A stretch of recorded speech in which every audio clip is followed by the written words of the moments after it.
এই প্রশ্নের উত্তর আমার দেওয়ার কথা না। আসলে কে থাকবে না হবে ডেফিনেটলি সিলেক্টররা তো নিশ্চয়ই কোনো প্ল্যান করে রেখেছেন। খুব ইম্পর্টেন্ট লিটন থাকাটা ড্রেসিং রুমে। লিটন তো খুব ভালো মাথা ডেফিনেটলি। টি-20 লিটন যে কোনো ফর্মেটেই ক্যাপ্টেন হতে পারে আসলে। মানে অন্যায় কিছু না যদি 3 ফর্মেটে যেন ক্যাপ্টেন থাকে। বিসিবি হয়তো আমাকে সেই যোগ্য মনে করে না এরকম বড় কোচের ব্যাপারে। খুব ইম্পর্টেন্ট লিটন থাকাটা ড্রেসিং রুমে আসলে এরকম একটা দেশ সেরা প্লেয়ার ড্রেসিং রুমে আছে উইথ দ্য ইয়াংস্টার্স, মানে যারা হয়তোবা এখানে অনেক ফিউচার বাংলাদেশ ক্রিকেটার আছে, হয়তোবা 19-এর দুটা প্লেয়ার আছে, 19-এর অধিনায়ক আছে এখানে। তো আমার মনে হয় লিটন থেকে অনেক কিছু শিখতে পারছে ওরা। লিটন মাঠটা হ্যান্ডেল করতে পারছে তামিমকে দিয়ে সাথে সাপোর্ট, এটাও মানে তামিমের জন্য একটা বড় প্লাস পয়েন্ট। ও লিটন কিভাবে চিন্তা করছে, কিভাবে প্ল্যানিং করছে, বলিং হ্যান্ডলিং, এটাও তামিম শিখছে আমার মনে হয়। সুতরাং অবশ্যই ওর লিটনের ড্রেসিং রুমে থাকা একটা বাড়তি অনুপ্রেরণা তো অবশ্যই পুরো দলের জন্য। এবং আমার মনে হয় যে আপনি প্রশ্নটা ছিল যে শিক্ষার, আমার মনে হয় যে এটা শেষ নাই। আমাদের লিটনের এক্সপিরিয়েন্স শেয়ার করা, এটাও তো ওরা মানে হয়তো লিটন ড্রেসিং রুমে না থাকলে কোনো সময় কথাও বলতে পারতো না বা ওরকম ভাবে হতো না। বাট এখন থাকাতে যাতে যখন লিটন ড্রেসিং রুমে থাকছে আমার মনে অনেক কিছু শেয়ার হচ্ছে ওদের সাথে, এটা দিয়ে ভালো। ওরা লিটনের সাথে প্রথম ম্যাচে এতটা ক্লোজ ছিল না, এখন যতটা ক্লোজ হয়ে গেছে বা ফ্রি আছে, লিটন ওদের সাথে অনেক কথা বলতেছে বা হেল্প করতেছে। গুড সাইড হলো এটাই আসলে সত্যি কথা বলতে গেলে।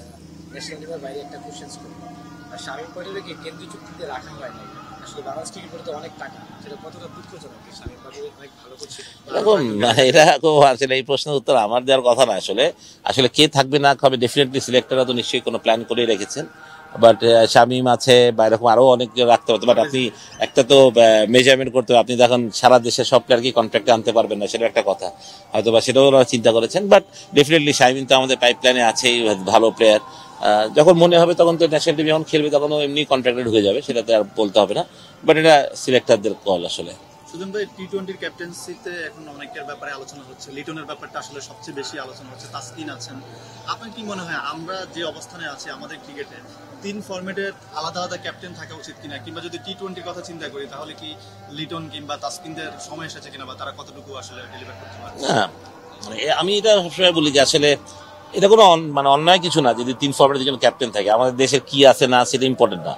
যদি আপনি মনে করেন যে 3 ফরম্যাটে 3 জন ক্যাপ্টেন দেওয়া উচিত বা দিলে খারাপ হবে না, তাহলে দিতে পারেন, যার প্রেশারটা অনেকটা হবে। বাট সাদা বলে আমি সবসময় মনে করি যে একজন অধিনায়ক থাকাটাই ভালো ছিল, যেহেতু এই ফরম্যাটটাতে থাকে টেস্ট ম্যাচ অথবা অন্য ব্যাপার হতে পারে। বাট ঠিক আছে, তারপরেও ঠিক আছে যে আপনি মানে ক্যাপ্টেনদের প্রেশার কমাতে হয়তো বা যদি একটা ক্যাপ্টেন যেটা বেশি প্রেশার হয়ে যায় সেটাও থাকতে পারে। আমি জানি না শান্তর জন্য প্রেশার হচ্ছে কি হচ্ছে না, এটাও ভালো বলতে পারবে। বাট আমি মনে করি যদি এরকম চিন্তা করে সেক্ষেত্রে 3 ফরম্যাটে 3টা ক্যাপ্টেন হলে নাথিং রং উইথ ইট, যে করা যাবে না সেটা না।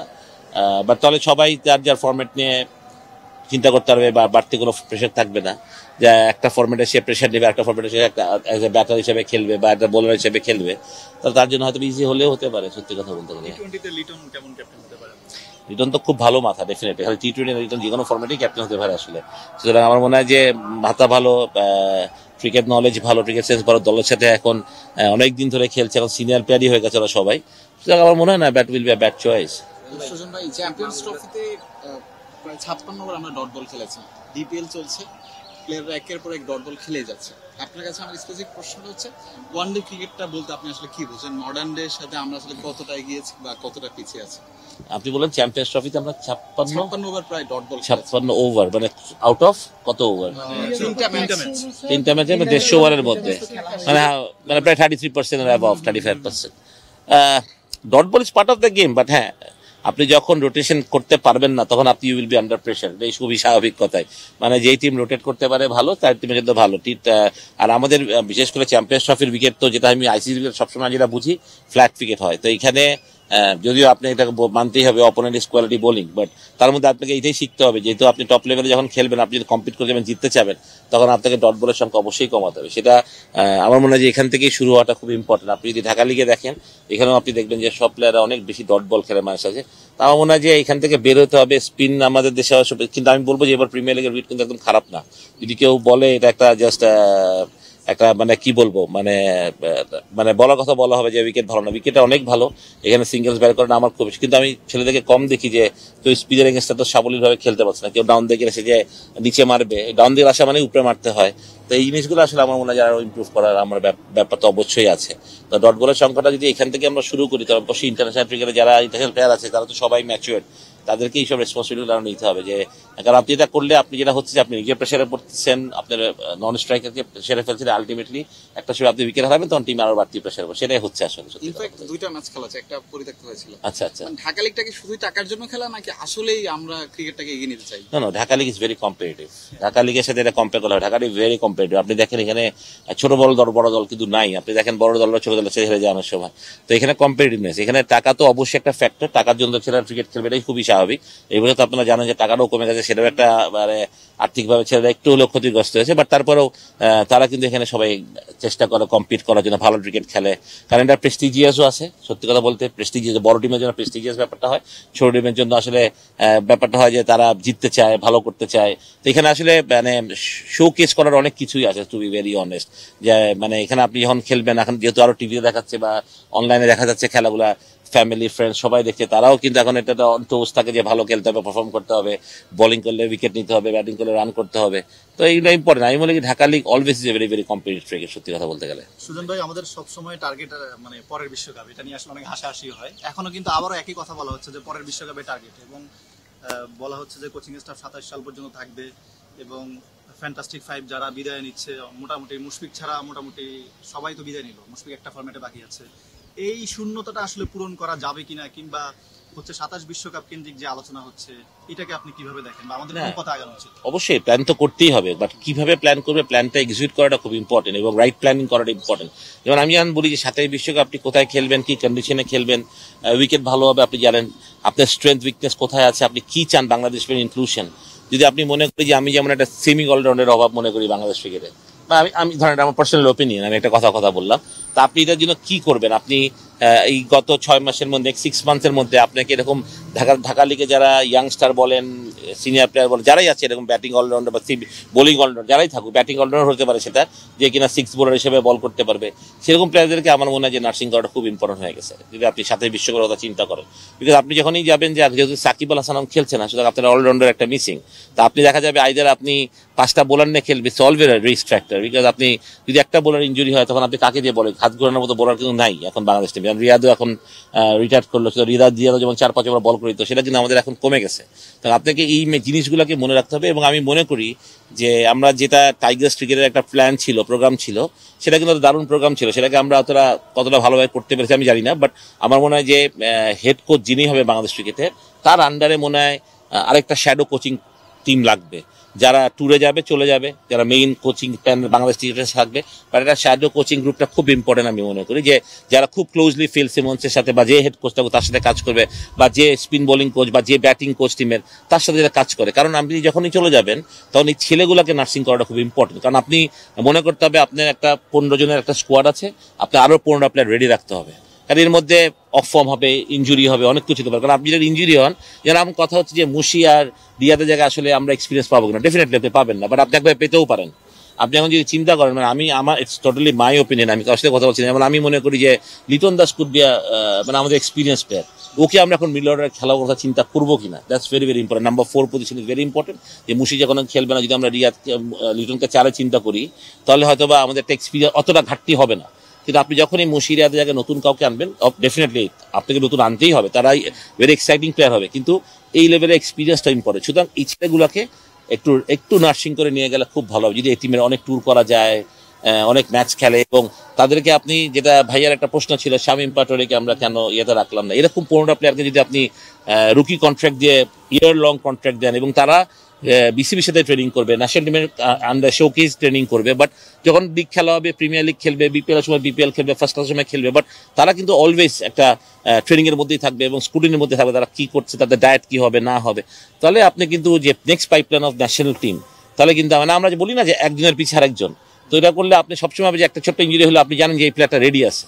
কিন্তু আপনি যখনই জানেন একটা ট্যুরে গেল, ইঞ্জুরি হলে, তখন আপনি একটা যে প্লেয়ারটা থাকবে, যে স্ট্যান্ড বাই প্লেয়ার থাকে, তারা কতটুকু রেডি থাকে, দ্যাটস ভেরি ইম্পর্টেন্ট। কারণ আপনি যখন 2027-এর কথা বললেন, ওই চিন্তা করলে, তাহলে আমাদেরকে এখন থেকে আমার মনে হয় চিন্তা করে আগাইতে হবে। সেটা একটু বিপিএল নিয়ে প্রশ্ন করতে চাচ্ছি, আপনি ঢাকা ক্যাপিটালস থেকে এখন ফুল পেমেন্টটা পেয়েছেন কিনা, আর আমরা যতটুকু জানি আসলে যে চিটাগং কিংস এখনো অনেক রাজশাহী, সবার রাজশাহী। ক্ষেত্রে। আসলে এগুলো পুরান হয়ে গেছে, এগুলো নিয়ে আসলে কথা বলতে ভালো লাগে না। তা বিপিএল আসলে আশা করি যেটা হয়ে গেছে সেটা নিয়ে তো আমরা কমপ্লেন করতে থাকলে প্রতিদিনই কমপ্লেন করতে পারবো, বাট আমার মনে হয় যে এটাকে ঢেলে সাজানোর একটা ব্যাপার আছে। নতুন বোর্ডের সাথে বোলাররা সেই সময়টা পায়নি, ওদেরকে দোষ দিয়েও একটা লাভ হবে না। বাট হ্যাঁ, আমার মনে হয় যে এরপর থেকে যেই করুক, যেই ফ্র্যাঞ্চাইজি ওনারা আসুক, তাদের যদি বিসিবি সেই ছাড়টা না দেয়, আমার কথা হচ্ছে যে আপনি ব্যাংক গ্যারান্টি কনফার্ম করেই আপনি কাউকে টিম দিবেন, তাহলে এই সমস্যাটা তাহলে আর কোনো সময় হবে না। যে বিসিবি এই যে একটা লজ্জার সম্মুখীন হয়েছে সেটারও হবে না। তো আমি মনে করি যে যেটা চলে গেছে সেটা যাক, বাট আমরা নতুন করে পরিকল্পনা করি কিভাবে বাংলাদেশ ক্রিকেটকে আরো ডেভেলপ করা যায়, উন্নয়ন করা যায়। খালি তো ছোটখাটো একটা বিপিএল বা একটা প্রিমিয়ার লিগ বা একটা ফর প্লেয়ার না, অনেক একটা ওয়াস একটা জিনিস আছে যে আপনি আমাদের সারা বাংলাদেশের ক্রিকেট স্ট্রাকচারকে নিয়েও আপনি কাজ করার অনেক কিছু আছে ওনাদেরকে। তাই বিলিভ যে ফারুক ভাই বা নেতৃত্বে তারা ঠিকই মতোই করবে। আমি মনে করি যেহেতু উনি ক্রিকেটার ছিলেন, বাংলাদেশ টিমের ক্যাপ্টেন ছিলেন, অবশ্যই ওনার সেই ধ্যান ধারণাতে ওনার এগুলাতে অবশ্যই আছে। তা আমি মনে করি সঠিক মানুষকে নিয়োগ দিয়ে সঠিকভাবে এই কাজগুলো উনি ঠিকই করে নিবে। আমি বিশ্বাস করি যে আপনাকে কি আমরা বড় কোনো রোলে ভবিষ্যতে দেখতে পাবো কিনা, কিংবা আপনি কি চিন্তা করেন আপনার ক্যারিয়ার নিয়ে? না, বিসিবি হয়তো আমাকে সেই যোগ্য মনে করে না এরকম বড় কোচের ব্যাপারে, সেটা শুধু আমি ওইটাতে ওয়ারিড না। যদি কোনো সময় দেখে সেটা আমি চিন্তা করবো, বাট আমাকে এখনো সেভাবে বলা হয়নি। তো আমি জানি না, যেহেতু আমার পেশাটাই coaching, to be very honest. তো but it's not important. Coach এখন অনেক তৈরি হচ্ছে বাংলাদেশে, মাশাআল্লাহ। আমরা সবার উপরে বিশ্বাস থাকতে হবে, নট যে আমাকেই করতে হবে। ইয়াংস্টার যারা কোচ আসছে তারা অনেক খুব ভালো করছে, তাদেরকেই যে কথা। আমার কথা হলো যে একটা শ্যাডো কোচিং প্যানেল তৈরি করা উচিত আসলে, আমি যেটা সবসময় মনে করি। যেমন আপনি ফিল্ডিং কোচের জন্য বিদেশে উতাস করেন, আমাদের দেশে অনেক ভালো ছেলে আছে যারা ফিল্ডিং কোচ হিসেবে, হ্যাঁ অনেকেই আছে। খালি আমি একটা নাম বলে আমি এরকম বলতে চাই না, অনেকেই ভালো কোচ আছে। আপনি তাদের থেকে খুঁজে বের করেন। এটা তো কোনো রকেট সায়েন্স না। এটা ফিল্ডিং কোচের জন্য আপনাকে বিদেশ থেকে, অস্ট্রেলিয়া, ইংল্যান্ড থেকে লোক আনতে হবে বারবার। এটা আমার মনে হয় না। আমার মনে হয় তাহলে আমাদের ছেলেদের মূল্যায়নটা কি হচ্ছে? তারা তো কাজ করছে, তারাও তো ডেভেলপ। আপনি এখন বলবেন যে তাদের কি এক্সপিরিয়েন্স, আপনি কাজ না দিলে তো এক্সপিরিয়েন্স হবে না। আপনি এখানে বাংলাদেশে যারাই করেছে তারা কিন্তু যত আমার দেখা এই পর্যন্ত, তারা কিন্তু একটা সার্টিফিকেটের জন্য আসে। বাংলাদেশ টেস্ট টিমের একটা কোচ ছিলাম, তারপর কিন্তু তারা এই 2 বছর তারা খালি আসে কিন্তু আমার মনে হয় যে সময়টা পার করার জন্য। সত্যি কথা বলতে, আপনি যদি বলেন যে আমার দেখা আমি যত দিন দেখেছি, হ্যাঁ এর মধ্যে অবশ্যই কেউ আছেন যারা অনেক ভালো কাজ করেছেন, তাদের কথা অন্য, বাট অনেকেই আছে। সুতরাং আমি মনে করি যে ফিল্ডিং জায়গাতে যদি আমরা একজন লোকাল কোচকে নিয়োগ দিই বা 2টা লোকাল কোচকে নিয়োগ দিই যারা সারাদিন ফিল্ডিং করে, তারা কাজ হবে ফিল্ডিং করানো, সেরকম লোক আমরা খুঁজে পাবো এটা আমি বিশ্বাস করি না। সুতরাং আমাদের নিজেদের নিয়ে আপনি এখন পার্শ্ববর্তী দেশগুলোকে দেখেন, তারা কিন্তু সবাই নিজেদের কোচকে আপগ্রেড করার চেষ্টা করছে, সুযোগ দিচ্ছে। তো সুযোগ না দিলে তো আপনি কোনো সময় ভালো কিছু পাবেন না। তো কোথায় রত্ন লুকিয়ে আছে আপনি জানেন কিভাবে? না কার হাতে? তো আমি বিলিভ করি যে এই পাইপলাইন থেকে ছেলেদেরকে উঠায় নিয়ে আসা, নয়তো এটা যদি না করতে পারি আমরা, তাহলে আমরা দেশের কোচিং বা আমরা বলি, বাট আমরা ভালো কোচকে এনকারেজ করতে পারবো না আসলে, টু বি ভেরি অনেস্ট। যে ছেলেরা কোচ হতে চাবে বা ভালো, কারণ আপনি এখন যদি একটা ছেলে সারা বছর এত কষ্ট করে মাঠে খেটে যদি বছরে 6 লাখ টাকা পায়, মাসে 50,000 টাকা বেতন, তাহলে সে তো কোচ হতে চাবে না ভাই। তার তো অন্য কাজ আছে। এখনকার এই যুগে 50,000 টাকা বেতনের চাকরি তো ভেরি ডিফিকাল্ট, রাইট? না, তো আমি মনে করি হ্যাঁ আমাদের দেশে অনেক ছেলে আছে, আমরা যদি সঠিকভাবে চেষ্টা করি। Coaching is not rocket science. এই যে আপনি কতটা ইনভলভ আছেন, আপনি নিজে কতটুকু জানেন, কারণ আমাদের যতটা কোচ আছে লোকালি সবাই কিন্তু ক্রিকেটের সাথে করোনা ভাবে জড়িত ছিল, ক্রিকেট খেলেছে, ন্যাশনাল লেভেলে রিপ্রেজেন্ট করেছে। সুতরাং আমি মনে করি যে সবার মধ্যে নলেজ আছে, ভালো কিছু করার ইচ্ছা আছে। সুতরাং আপনি সুযোগটা দেন, তাদের উপরে ট্রাস্ট রাখেন, বিশ্বাস করেন, তাহলে সবকিছুই পাবেন।